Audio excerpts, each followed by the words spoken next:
الحمد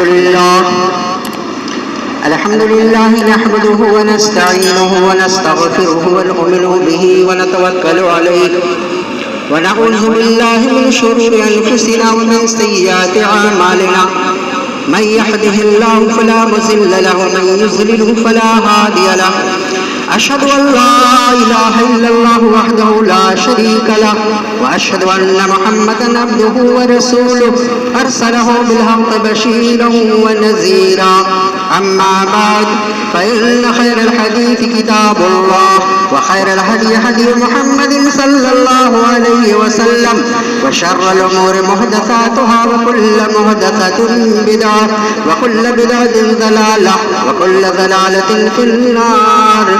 فأعوذ بالله من الشيطان الرجيم. بسم الله الرحمن الرحيم. قاف والقرآن المجيد بل عجبوا أن جاءهم منذر منهم فقال الكافرون هذا شيء عجيب أئذا متنا وكنا ترابا ذلك رجع بعيد قد علمنا ما تنقص الأرض منهم وعندنا كتاب حفيظ بل كذبوا بالحق لما جاءهم فهم في أمر مريج أفلم ينظروا إلى السماء فوقهم كيف بنيناها وزيناها وما لها من فروج والأرض مددناها والقينا فيها رواسي وأنبتنا فيها من كل زوج بهيج تبصرة وذكرى لكل عبد منيب ونزلنا من السماء ماء مباركا فأنبتنا به جنات وحب الحصيد والنخل باسقات لها طلع نضيد رزقا للعباد وأحيينا به بلدة ميتا كذلك الخروج كذبت قبلهم قوم نوح وأصحاب الرس وثمود وعاد وفرعون وإخوان لوط وأصحاب الأيكة وقوم تبع كل كذب الرسل فحق وعيد أفعينا بالخلق الأول بل هم في لبس من خلق جديد. بارك الله لنا ولكم في القرآن المجيد بارك الله لنا ولكم في القرآن الحميد والفرقان الحميد.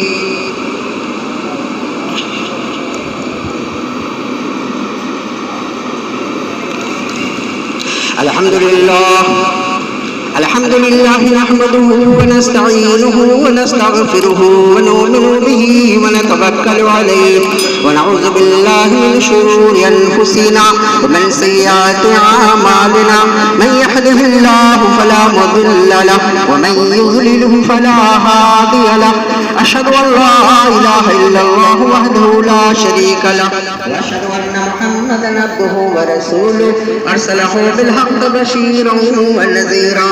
أما بعد فإن خير الحديث كتاب الله وخير الهدي هدي محمد صلى الله عليه وسلم وشر الأمور محدثاتها وكل محدثة بدعة وكل بدعة ضلالة وكل ضلالة في النار. قال الله تبارك وتعالى في القرآن المجيد بسم الله الرحمن الرحيم الحمد لله رب العالمين الرحمن الرحيم مالك يوم الدين إياك نعبد وإياك نستعين اهدنا الصراط المستقيم صراط الذين أنعمت عليهم غير المغضوب عليهم ولا الضالين آمين. اللهم رب اشرح لي صدري ويسر لي امري واحلل عقدة من لساني يفقهوا قولي. اللهم رب زدني علما اللهم رب زدني علما اللهم رب زدني علما. برادران اسلام، حاضرین جمعہ، محترم بزرگوں، دوستوں اور عزیز بچوں، تمام کی تمام تعریفات اس وحدہ لا شریک کے لیے لائق اور زیبا ہے جس نے ہم تمام لوگوں کو پیدا کیا اور ہماری رہنمائی کے لیے ہر زمانے میں اپنے محبوب بندوں میں سے کسی نہ کسی بندے کو نبی اور رسول بنا کر بھیجتا رہا. تو بعد وہ درود و سلام نازل ہو ان تمام انبیاء و رسول پر اور خصوصیت کے ساتھ آقا نامدار احمد مصطفیٰ محمد مصطفیٰ صلی اللہ علیہ وسلم پر کہ اس پاک اور بزرگ ہستی کے ذریعے اللہ رب العزت نے ہماری رہنمائی فرمائی۔ خطبہ مسنونہ کے بعد میں نے آپ کے سامنے ایک مشہور سورہ قرآن مجید کی ایک مشہور سورہ ہم نے تلاوت کی جسے سورہ فاتحہ کہا جاتا ہے، اور ہر آدمی اس سورہ کو اپنی نماز میں پڑھتا ہے۔ اگر اس سورہ کو نہ پڑھی جائے تو اس کی نماز نہیں ہوتی، اور اللہ تبارک و تعالیٰ نے اس سورہ کو بہت ہی آسان نازل کیا۔ تقریباً ان پڑھ انسان کو بھی یہ سورہ ضرور یاد ہوتی ہے۔ اگر کسی کو یہ سورہ یاد نہ ہو تو اس سے بڑا بد نصیب اور کون ہوگا۔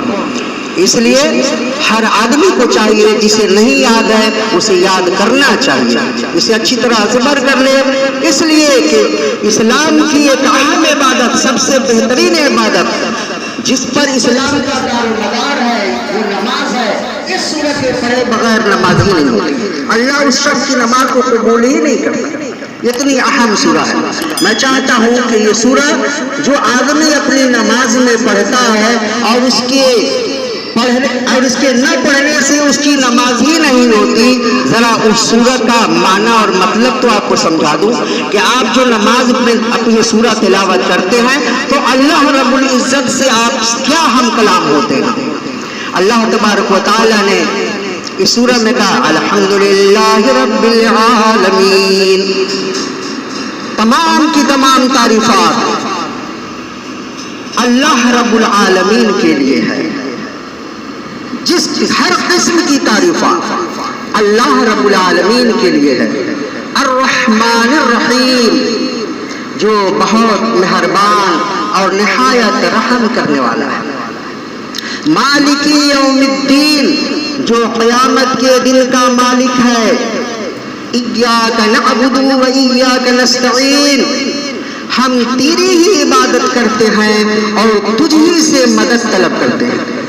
اہدنا الصراط المستقیم، ہمیں سیدھے راستے پر، سچے راستے پر چلا۔ صراط الذین انعمت علیہم غیر المغضوب علیہم ولا الضالین، ان لوگوں کے راستے پر چلا جن پر تیرا انعام اور اکرام نازل ہوا، اور ان لوگوں کے راستے پر نہ چلا جس پر تیرا غضب نازل ہوا۔ یہ سورہ کا معنی میں نے آپ کے سامنے پیش کر دیا کہ آپ نماز میں جب اللہ سے ہم کلام ہوتے ہیں، سورہ کو پڑھتے ہیں، تو گویا جو میں نے ترجمہ کیا یہی آپ اللہ سے کہہ رہے ہوتے ہیں۔ سب سے پہلے آپ دنیاوی اعتبار سے بھی دیکھ لیں کہ کسی کے پاس کسی ضرورت سے آپ جاتے ہیں تو اس کی تعریف کرتے ہیں، وہ تعریف سن کر خوش ہوتا ہے، پھر آپ کا مطالبہ جو بھی مطالبہ ہو وہ پورا کرتا ہے۔ تو اللہ رب العزت تو اس سے بھی بڑھ کر ہے کہ اس سے لینے کے لیے اس کی تعریف کی جائے۔ اس لیے اللہ تبارک و تعالیٰ سے کچھ مانگنے کے لیے، مانگنے سے پہلے اللہ تبارک و تعالیٰ کی تعریف کی جائے۔ الحمدللہ رب العالمین، تمام کی تمام تعریفات اللہ رب العالمین کے لیے ہے، جو دونوں جہان کا پالن ہار ہے، رب العالمین۔ اللہ تبارک و تعالیٰ کی کتنی تعریف ہو سکتی ہے، کوئی انسان یا کوئی جنات، کوئی شخص بھی نہیں اس کو بیان کر سکتا۔ اللہ کی تعریف اس قدر ہے کہ اللہ کی خوبیوں کی اور اس کی تعریف کو کسی کے بس کی بات نہیں ہے کہ اس کو بیان کر سکے۔ اس لیے اللہ تبارک و تعالیٰ نے قرآن مجید میں فرمایا قُلْ لَوْ كَانَ الْبَحْرُ مِدَادًا لِكَلِمَاتِ رَبِّي لَنَفِدَ الْبَحْرُ قَبْلَ أَن تَنفَدَ كَلِمَاتُ رَبِّي وَلَوْ جِئْنَا بِمِثْلِهِ مَدَدًا، آپ کہہ دیجئے اگر میرے رب کی کلمات کو بیان کرنے کے لیے سمندر سیاہی بن جائے، میرے رب کے کلمات ختم ہونے سے پہلے ہی وہ سیاہی ختم ہو جائے، اگرچہ اس کی مدد میں ہم دوسرا سمندر لے آئے۔ جی اللہ تبارک و تعالیٰ کی تعریف اتنی ہے کہ اس کا کوئی شخص اس کا احاطہ نہیں کر سکتا۔ اس لیے اللہ نے کہا اس کی ایک حد کو بیان کرنے کے لیے کہ اللہ کی تعریف لامحدود ہے، کہ اگر سمندر کو، یہ دنیا میں جو سمندر دکھائی دیتے ہیں یہ سب کے سب سیاہی بن جائیں، روشنائی بن جائیں، اور دنیا کے تمام درختوں کو کاٹ کر اس کا قلم بنا دیا جائے اور اللہ تبارک و تعالیٰ کی تعریف لکھی جائے، یہ سارے درخت ختم ہو جائے، سمندر خشک ہو جائے، اللہ کی تعریف ختم نہیں ہو سکتی۔ وہ اللہ کی ذات ہے، وہ اللہ کی ذات اور بابرکات ہے۔ پھر یہی نہیں بلکہ اللہ تبارک و تعالیٰ کہتے ہیں کہ اگر اسی جیسا سمندر ہم اور پیدا کر دیں پھر بھی ہماری تعریف ختم نہیں ہوگی۔ اللہ اکبر۔ یہ سمندر خشک ہونے کے بعد اگر اسی جیسا دوسرا سمندر اللہ پیدا کرے اور اسے سیاہی بنا دے پھر بھی اللہ تبارک و تعالیٰ کی تعریف ختم نہیں ہو سکتی۔ اسی لیے ہم اس کو کہتے ہیں تمام کی تمام تعریف، ہر طرح کی تعریف اللہ تبارک و تعالیٰ کے لائق اور ذمہ ہے، اس لیے کہ اللہ کی تعریف کی کوئی حد نہیں ہے۔ وہ اللہ رب العزت ہے۔ رب کے معنی پالنے والا، پالن ہار، رب العالمین دونوں جہان کا پالنے والا ہے، یعنی جہان کئی ہیں، ایک تو انسانوں کے جہان، چرندوں پرندوں کے جہان، یہ دنیا کئی ہیں، ان تمام دنیا یعنی اللہ تبارک و تعالیٰ کی جتنی بھی مخلوقات ہیں ان تمام مخلوقات کا پالنے والا اللہ رب العزت ہے۔ چاہے سمندر کی تہ کے اندر مچھلیاں ہوں یا زمین پر بسنے والے انسان ہوں یا فضا میں اڑنے والی چڑیاں ہوں یا جنگل میں رہنے والے درندے اور جانور ہوں، ان تمام کا تمام کو پالنے والا صرف اللہ رب العالمین ہے۔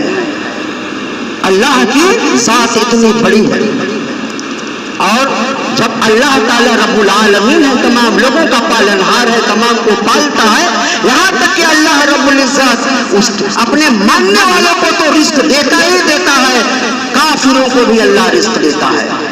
اگر اللہ کی رحمت اتنی بڑی ہے، اتنی وسیع ہے کہ اللہ تبارک و تعالیٰ اپنی رحمت سے اپنے نہ ماننے والوں کو بھی اللہ رزق دیتا ہے۔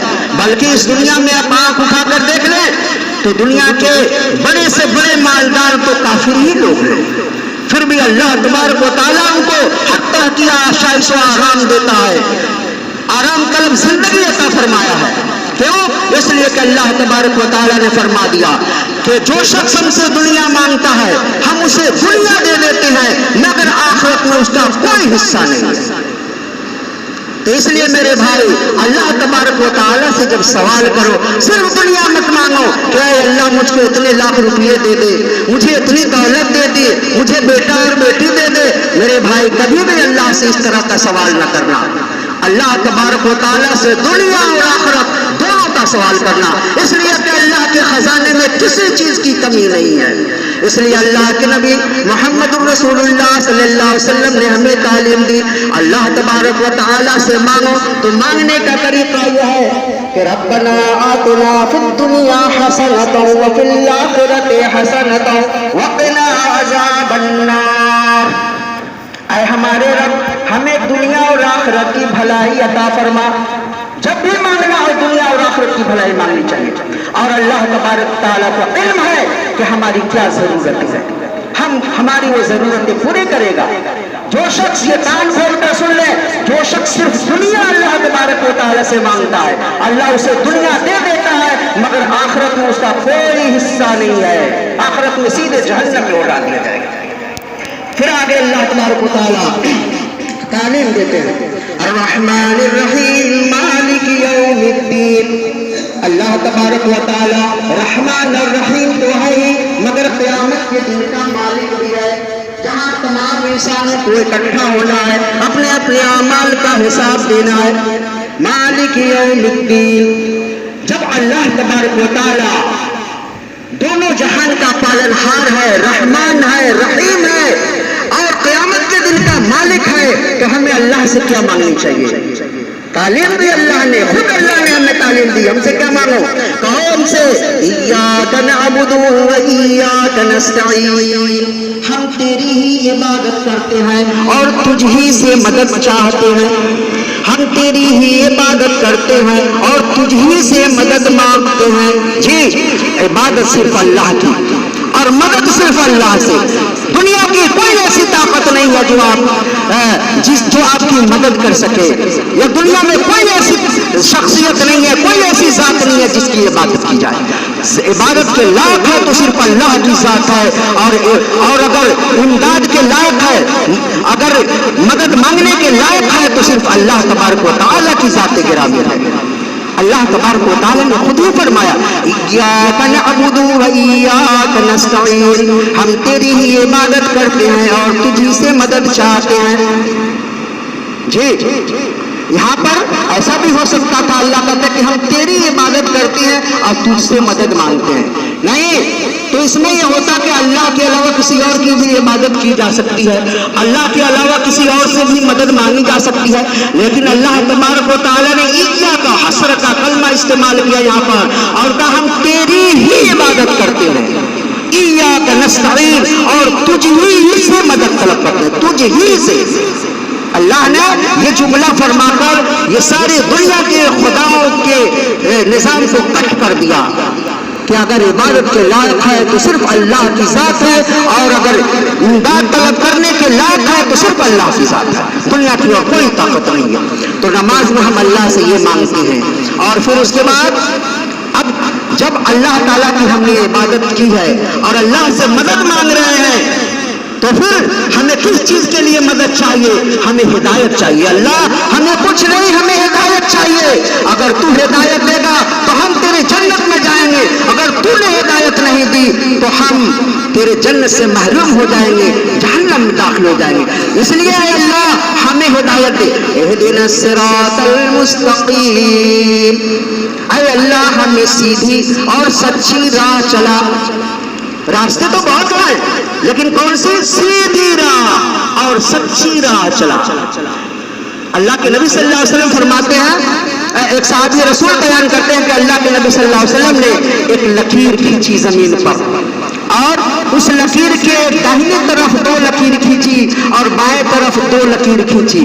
آپ نے بیچ والی لکیر پر انگلی رکھی اور آپ نے کہا یہ سیدھا راستہ, یہ میرا راستہ ہے, ھذا صراطی مستقیمہ, یہ راستہ میرا راستہ ہے, اور یہ 2 بغل میں 2 دائیں طرف اور 2 بائیں طرف جو یہ راستے ہیں یہ شیطان کے راستے ہیں. تو راستے بہت ہیں لیکن اللہ کا راستہ ہمیں چاہیے. اہدنا الصراط المستقیم, اے اللہ ہم کو سیدھی اور سچی راہ چلا. کون سے راہ؟ سیدھی اور سچی راہ چلا. اہدنا الصراط المستقیم صراط الذین انعمت علیہم, ان لوگوں کے راستے پر چلا جن پر تیرا انعام اور اکرام نازل ہوا. کون لوگ تھے بھائی؟ ارے نبی تھے, ولی تھے, صحابہ تھے, بزرگ تھے, جو ان راستے پر چلے تو اللہ تبارک و تعالیٰ نے اپنا انعام نازل کیا. تو ہم کو نبیوں کے راستے پر چلا, صدیقین کے راستے پہ چلا, شہداء کے راستے پہ چلا. اے اللہ ہم کو ان نیک لوگوں کے راستے پہ چلا. پھر اب برات بھی ظاہر کرنا ہے کہ کن لوگوں کے راستے پر ہم کو نہ چلا. غیر المغضوب علیہم ولا الضالین, اے اللہ ہم کو ان لوگوں کے راستے پہ نہ چلا جن لوگوں پر تیرا غضب نازل ہوا اور جو گمراہ ہو گئے. ایسے لوگوں پر ہم کو نہ چلا, ایسے لوگوں کی راہ پر ہم کو نہ چلا. بھائی کن لوگوں پر غضب نازل ہوا؟ یہود پر غضب نازل ہوا, یہودیوں پر اللہ کا غضب نازل ہوا, فرعون پر اللہ کا غضب نازل ہوا, نمرود پر, شداد پر, ابو جہل پر, ان تمام لوگوں پر اللہ کا غضب نازل ہوا. اے اللہ ہم کو ان کمینوں کے راستے پہ نہ چلانا. کس کی راہ اور کس پر نہ چلانا؟ ولا الضالین, اور جو گمراہ ہو گئے, نصارہ, عیسائی, یہ گمراہ ہو گئے. اے اللہ ان کے راستے پہ بھی نہ چلانا. تو ہم یہ اپنی نماز کے اندر یہ ہم جو سورہ فاتحہ پڑھتے ہیں ہم اللہ تبارک و تعالیٰ سے یہی کلام کرتے ہیں. ہم اللہ تبارک و تعالیٰ سے یہی کلام کرتے ہیں. تو میرے بھائی اللہ تبارک و تعالیٰ سے اگر ملاقات کرنے کی آرزو ہو, اللہ سے ملاقات کی اگر تمنا ہو تو صرف اللہ کی عبادت کرو اور اپنے اپنے لیے ہدایت مانگو، سیدھے راستے کی، نبیوں کی، رسولوں کی، صحابہ کرام کی، ان لوگوں کے راستے کے لیے دعا کرو اللہ ہم کو ان لوگوں کے راستے پہ چلا۔ اہدنا الصراط المستقیم صراط الذین انعمت علیہم غیر المغضوب علیہم ولا الضالین۔ جی ہمیں اے اللہ ہم کو سیدھی اور سچی راہ چلا، ہمیں ان لوگوں کے راستے پر چلا جن لوگوں پر تیرا انعام نازل ہوا، ہمیں ان لوگوں کے راستے پہ نہ چلا جس پر تیرا غضب نازل ہوا اور وہ گمراہ ہو گئے، ایسے لوگوں پہ راستے پہ نہ چلا۔ تو اگر کسی کو اپنے رب سے ملاقات کی کس کو آرزو نہیں ہے؟ ہر شخص چاہتا ہے کہ اللہ سے اس کی ملاقات ہو، اس دنیا میں تو ناممکن ہے، آخرت میں مرنے کے بعد اور ہمارے اعمال ایسے ہوں گے، ہم سیدھے راستے پہ چلتے ہوئے ہمارا خاتمہ ہوگا تو یقیناً اللہ تبارک و تعالیٰ سے ہماری ملاقات ہوگی۔ اللہ سے ملاقات کے لیے دو شرطیں ہیں۔ اللہ تعالیٰ نے قرآن مجید میں فرمایا قل انما انا بشر مثلكم يوحى الي انما الهكم اله واحد فمن كان يرجو لقاء ربه فليعمل عملا صالحا ولا يشرك بعبادة ربه احدا۔ سورہ کہف کی آخری آیت ہے۔